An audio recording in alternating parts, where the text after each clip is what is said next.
Welcome back to the chapter 9 Strategies for Enhancement in Food Production.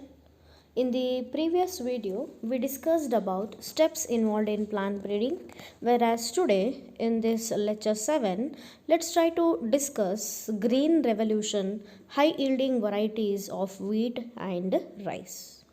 Students, as we all know, India is mainly based on agriculture. India is said to be agriculture based country.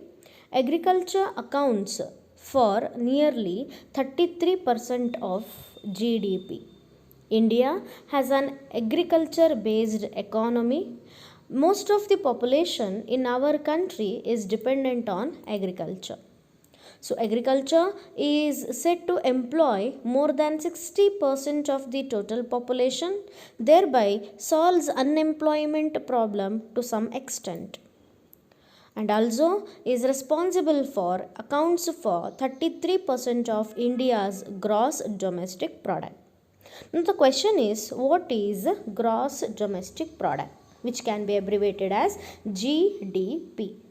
GDP represents the total value of all goods and services produced in our country.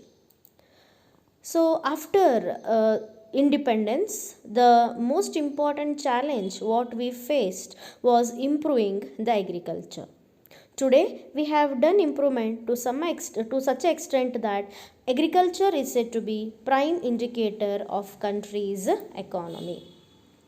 Let's try to understand how agriculture became one of the major occupation and source of income in India. After the independence and also in the post independence period, the most important challenge which we faced was supply of enough food to the growing population. Population was increasing in the alarming rate, and at the same time we had a very limited suitable agricultural land. In spite of all these challenges, we have achieved in agriculture by accepting the different improved varieties of the plants. So we have produced improved high yielding varieties of the plants like rice and wheat, which are said to be the main staple food of our country. From 1960 to 1970, there was a tremendous increment or improvement in the field of agriculture which helped farming community.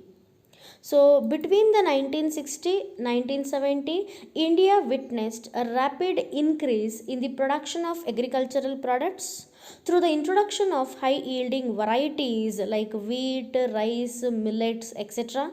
Increased irrigation facilities, application of fertilizers, pesticides, multiple cropping, better agricultural management, and various plant breeding techniques led to the drastic increase in the food production, which is said to be a record in the agricultural field.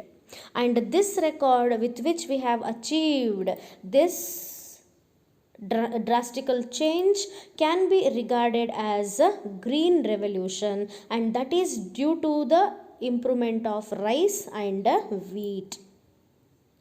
The credit of this green revolution directly goes to a person called as Norman E. Borlaug.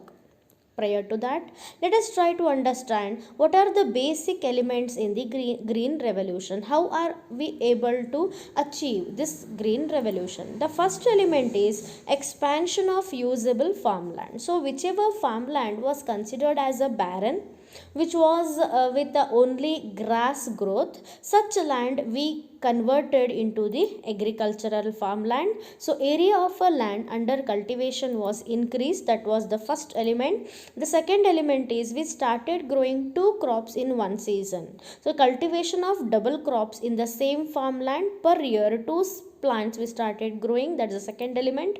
Third element is we started using required quantity of the fertilizer, which increased yield and productivity of the plants. The fourth element, we accepted with a free mind, that is genetically improved varieties of the plants for cultivation. New strains of the wheat and rice were developed. The credit of Green Revolution directly goes to the development of wheat and rice during the period of 1960 to 2000. In wheat production, if we take during the period from 1960 to 2000, wheat production has increased from 11 million tons to 75 million tons. And also with respect to rice also, we have had drastical change. The yield has increased from 35 million ton to 89.5 million ton due to the development of improved semi-dwarf varieties of both wheat and rice. The credit of development of wheat and rice or credit for Green Revolution goes to a Nobel laureate by name Dr. Norman E. Borlaug, who is regarded as father of worldwide green revolution.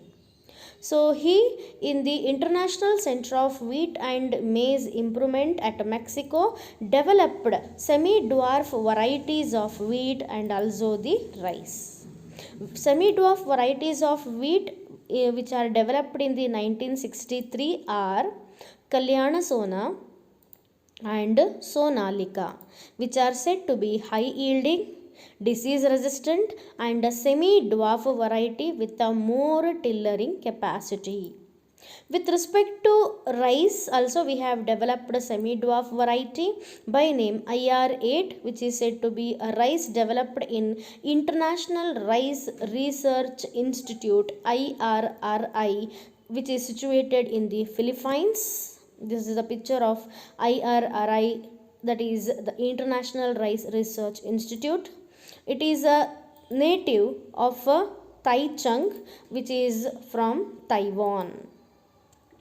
This IR8 was introduced in India in the year 1966. This rice IR8 which was developed was a semi-dwarf variety and better yielding. In addition to this, we have produced still more varieties of the rice which are again with the same character like semi-dwarf and better yielding. In that, for the first one is called Jaya and the second one is called as Ratna. By the development of all these type of better yielding varieties of the plants, we could achieve green revolution. So these varieties are developed in Indian derivatives. We have produced in wheat living Kalyana Sona and Sonalika. Still more varieties of wheat are produced and they are Sonora 64, Sharbati Sonora, Safed Larma and Larma Rojo.